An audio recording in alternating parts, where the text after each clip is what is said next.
Hello বন্ধুরা, voter verification বা voter লিস্টে নাম থাকা নিয়ে যারা দীর্ঘদিন ধরে দুশ্চিন্তায় ছিলেন তাদের জন্য আজ নিয়ে এলাম সব থেকে বড় খুশির খবর।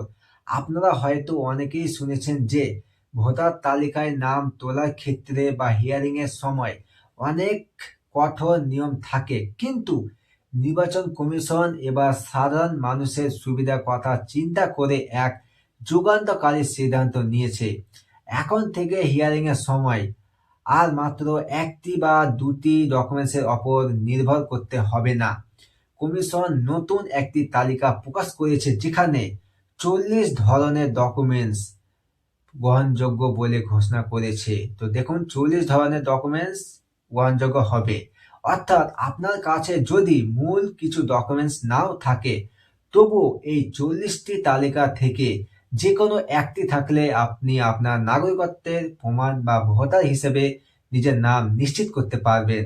আজকের ভিডিওতে আমি প্রতিটি ডকুমেন্টস ধরে ধরে বিস্তারিত আলোচনা করব, তাই ভিডিওটি একদম শেষ পর্যন্ত দেখবেন, কারণ কোনো একটি পয়েন্ট মিস করলে আপনার হিয়ারিং এ সমস্যা হতে পারে। তোমরা যদি আমার চ্যানেলে নতুন হয়ে থাকো, চ্যানেলটিকে সাবস্ক্রাইব করে পাশে থাকা বেল আইকনটি প্রেস করে দিবেন। তো দেখুন, যখন আপনারা হিয়ারিং এ যান তখন সেখানে অফিসাররা যেমন ইআরও বা এইআরও একটি বিশেষ ফর্ম বা চেকলিস্ট ব্যবহার করেন। এই চেকলিস্টে আপনার নাম, বিধানসভার নম্বর বা পার্ট নম্বর বা সিরিয়াল নম্বর লেখা থাকে। সব থেকে গুরুত্বপূর্ণ বিষয় হলো এই চেকলিস্টে এখন 40টি অপশন যোগ করা হয়েছে।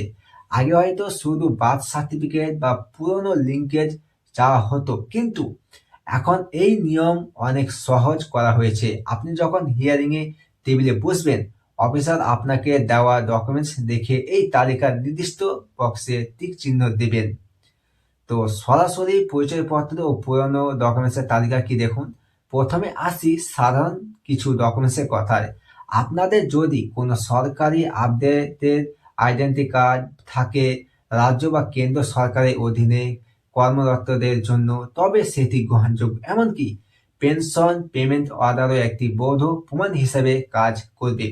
যাদের কাছে পুরনো কোনো নথি আছে, বিশেষ করে 1 জুলাই 1987 আগে, তাদের জন্য খুশির খবর।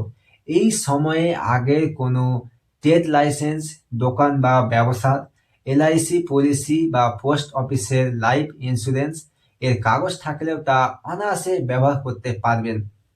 এছাড়াও ব্যাংকের পুরনো পাসবুক, ব্যাংক লোনের কাগজ বা ন্যাশনাল সেভিংস সার্টিফিকেট যদি ওই সময়ের আগে হয়, তবে সেটিও হিয়ারিং এর গ্রাহ্য হবে।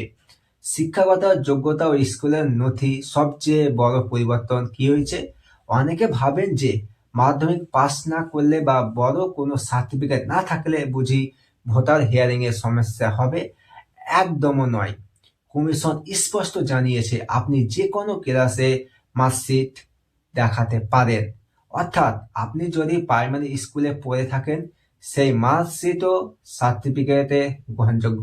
এছাড়া school living certificate, transfer certificate, এমনকি কলেজে ডিপ্লোমা বা ইউজিসি স্বীকৃত যে কোনো সার্টিফিকেটও আপনি জমা দিতে পারেন। তাই পড়াশোনার কাগজ নিয়ে আর কোনো ভয় নেই।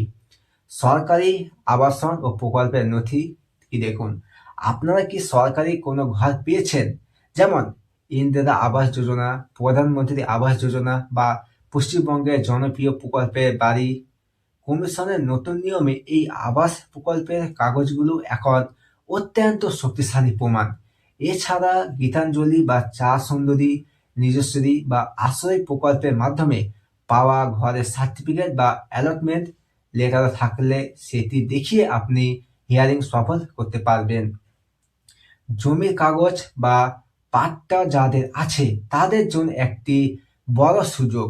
ফরেস্ট রাইট সার্টিফিকেট বা ফরেস্ট পাট্টা, আরএল পাট্টা বা বাড়ির জমির যে কোনো দলিল থাকলে ট্যাক্সের কাগজ এখানে ব্যবহার করা যাবে।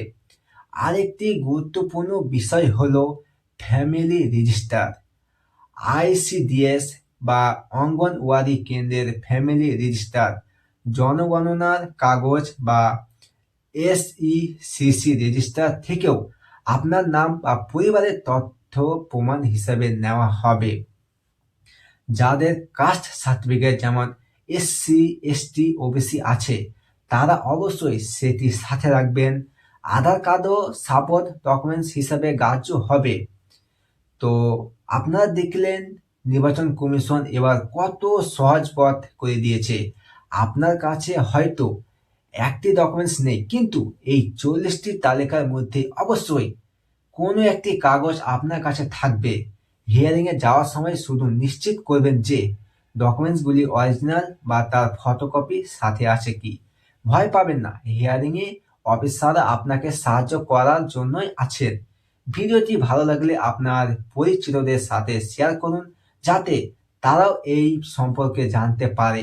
আর এই ধরনের গুরুত্বপূর্ণ আপডেট নিয়মিত পেতে আমাদের চ্যানেলটি সাবস্ক্রাইব করে বেল আইকনটি প্রেস করুন। দেখা হচ্ছে পরের ভিডিওতে। ততক্ষণ আপনারা সুস্থ থাকুন, ভালো থাকুন। ধন্যবাদ।